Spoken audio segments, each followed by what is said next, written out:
Hi there, I'm Christine Dunbar from speechmodification.com, and this is my Smart American Accent training. We're having our Friday live question and answer on Saturday this week, so thanks for waiting the extra day. In our live question and answer classes, I take your questions regarding the American accent, pronunciation, intonation, everything you'd need to know or want to know about improving your American English. I also will always give you a quick tip you can use right away for improving your American accent, so we'll get to that at the end of the broadcast today. I want to let you know that there are free practice materials on my website, speechmodification.com, that go along with what we talk about in these courses. I'll direct you to find those. If you go under free resources on the website and go to online practice free trial, you'll find our recent topics.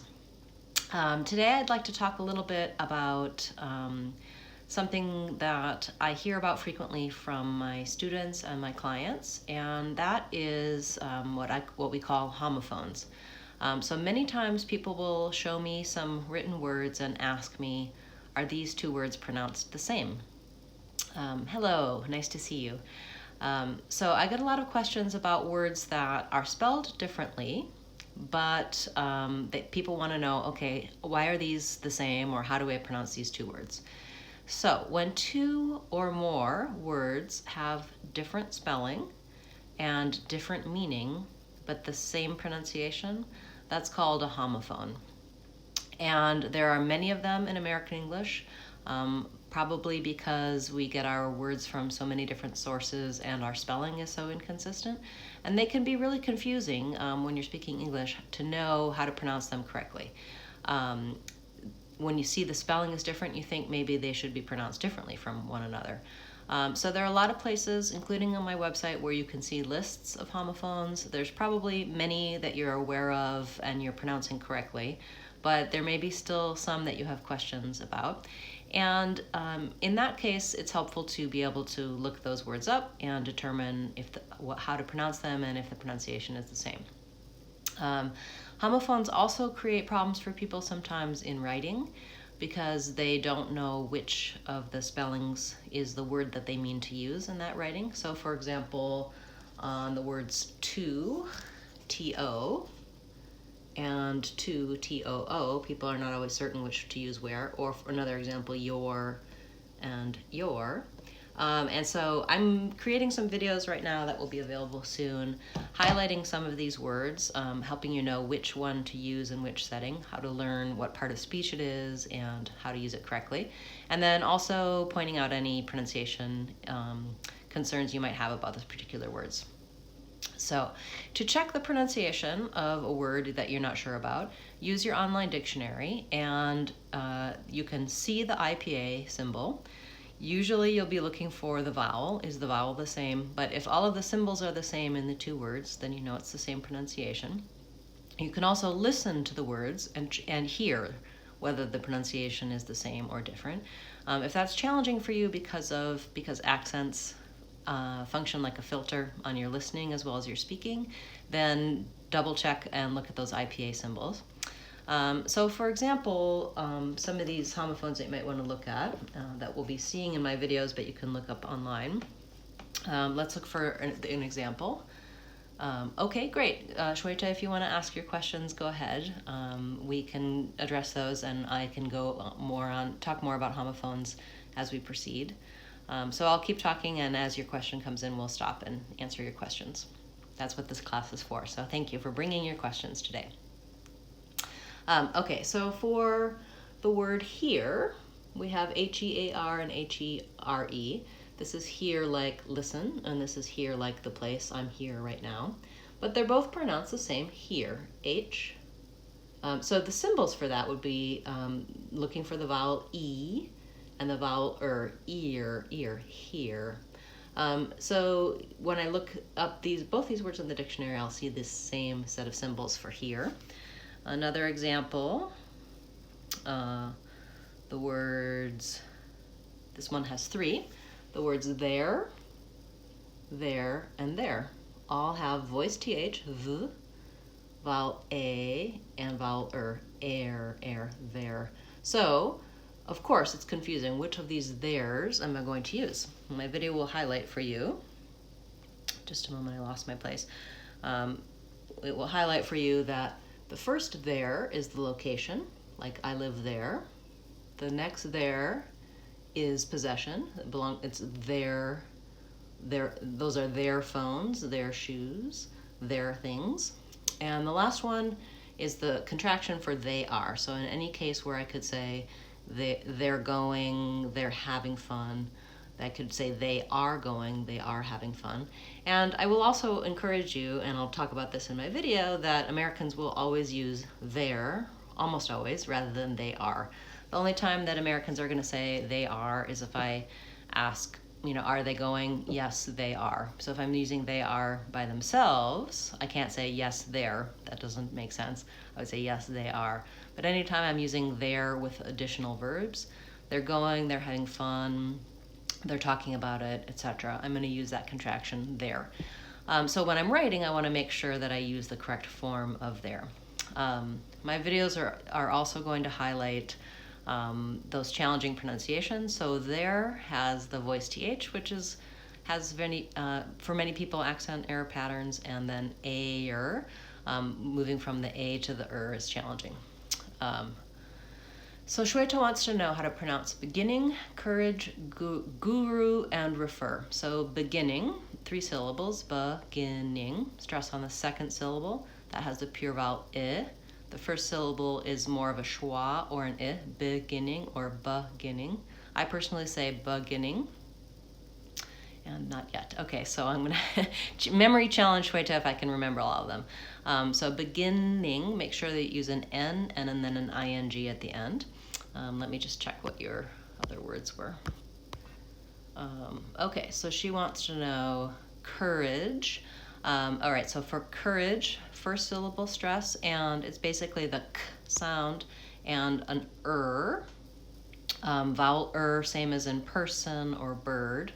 So courage, and then the second syllable is unstressed. So I personally say more of a schwa, courage, or courage. It's an unstressed vowel, vowel I, courage. And the j is j like in judge, or ge like in edge.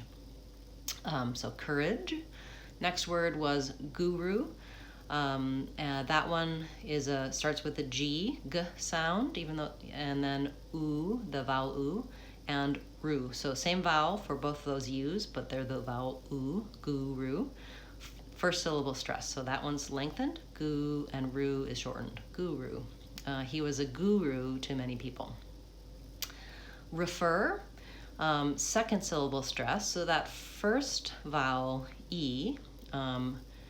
It's not refer. I'm not going to refer something. I'm going to refer. It's a vowel I, and then vowel for the second syllable, refer.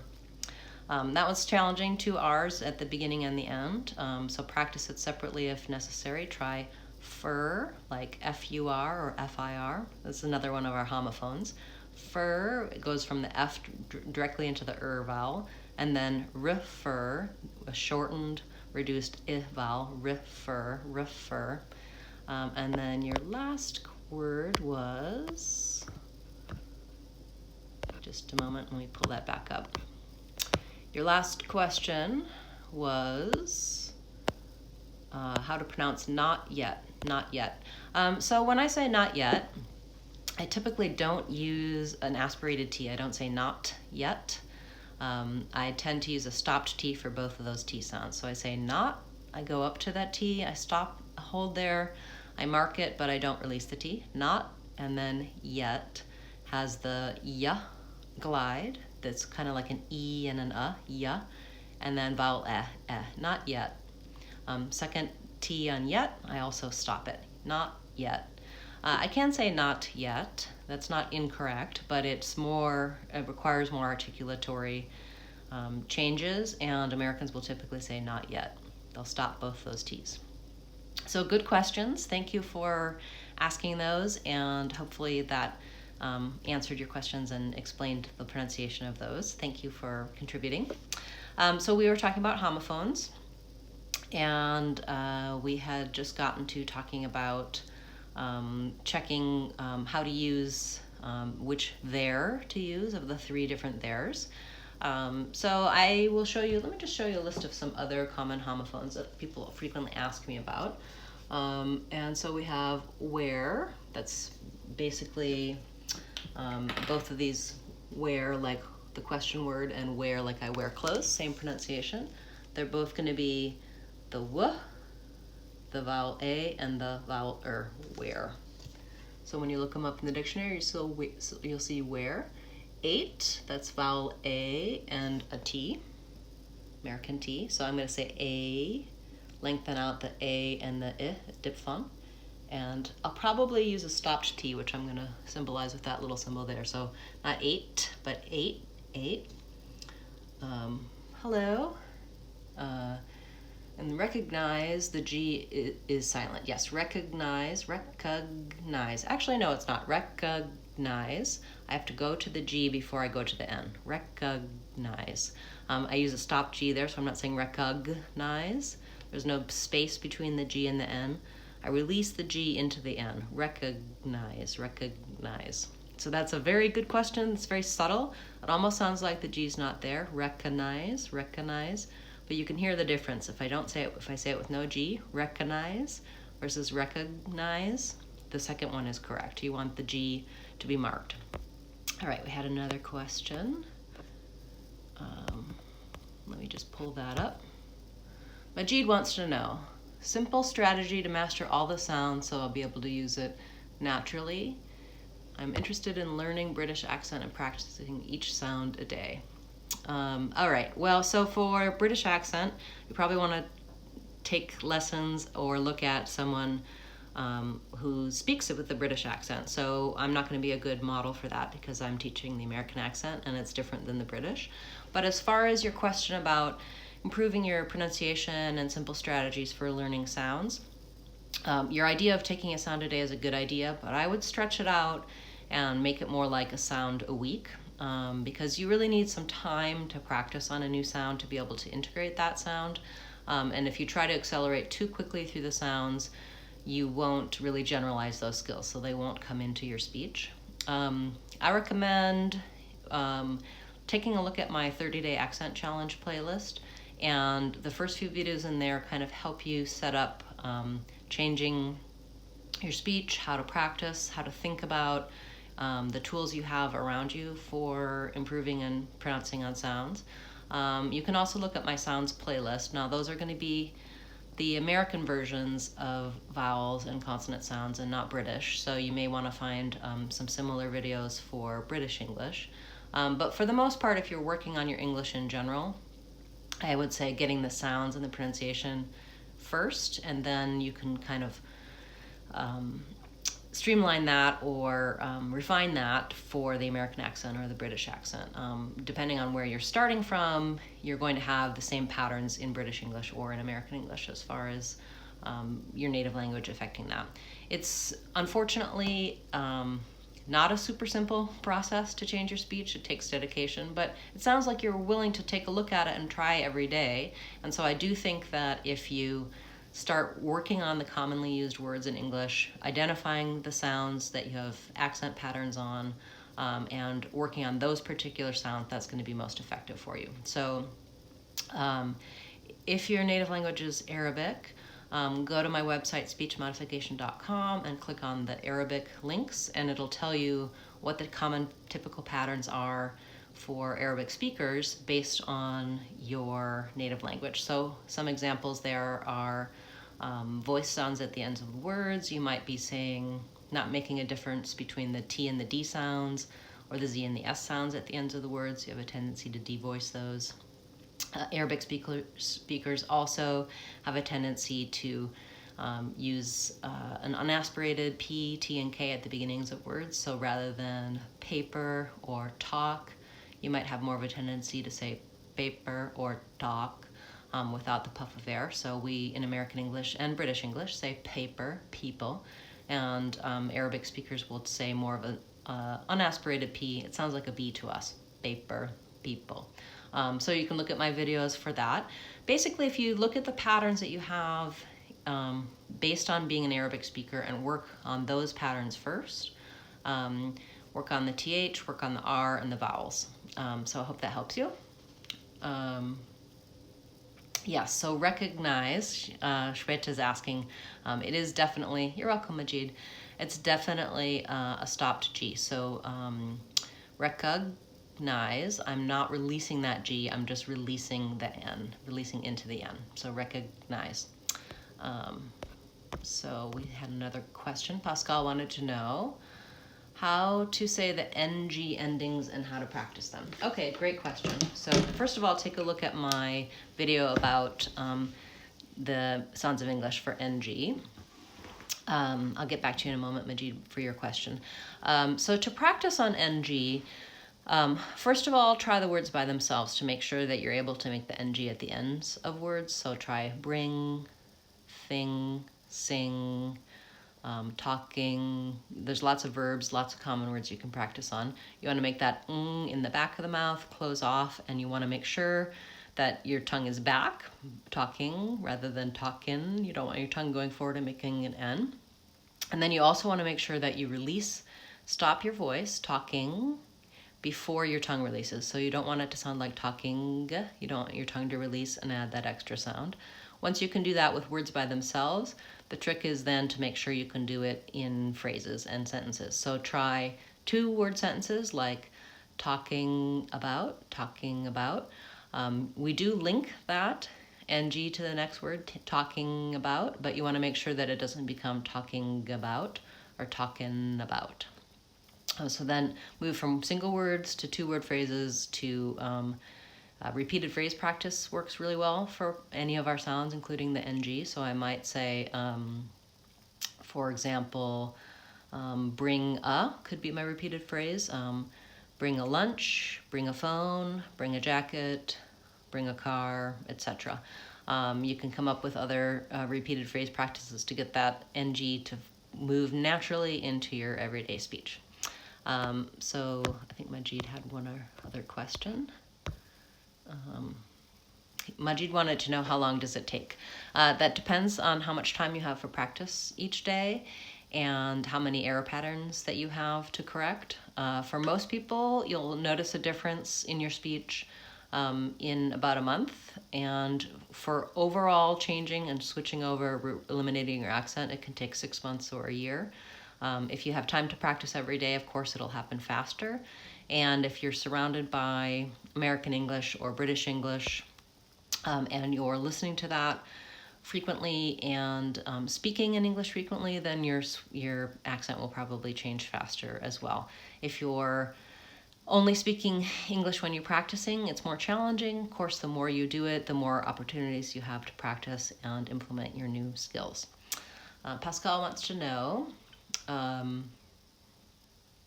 yes, he's reminded that he tended to put the G sound on, doing it, that he was linking, but that G was sneaking in when he linked. So yeah, we do link doing and it, but we don't have a G sound in there, just the NG, doing it. I have to move from to it, which is challenging because when I release my tongue, that G sound wants to come in and I have to move right into the vowel I position.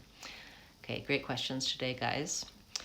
Go ahead and ask more questions. I'm going to just finish up talking about homophones. So some other common questions that I get asked are for would, and those definitely have the same pronunciation. Genre and amateur. So Majid wants to know how to pronounce genre and amateur. Genre is a French word and we pronounce it similar to the French. We don't in English naturally have that zh sound at the beginnings of words. We tend to put it in the middle and ends of words like measure.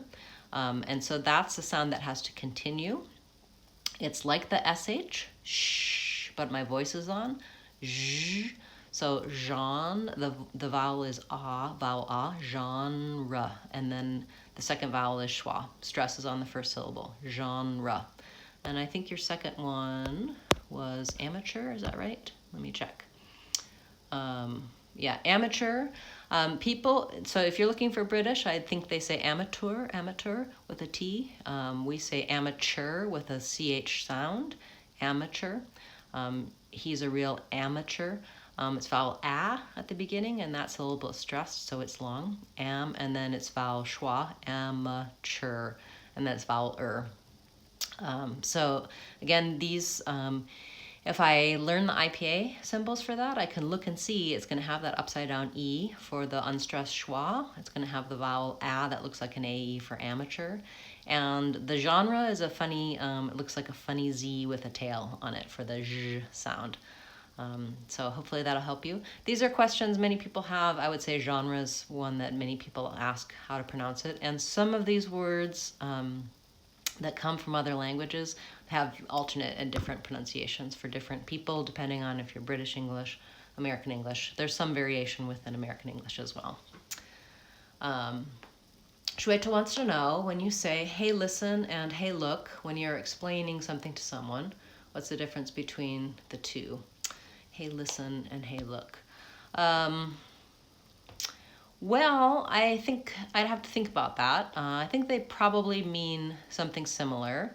Hey, look, I want to say, hey, listen. I think people use them both to say, put your attention here. That's, hey, look and hey, listen both indicate, listen to me, please. Focus on what I'm saying, please.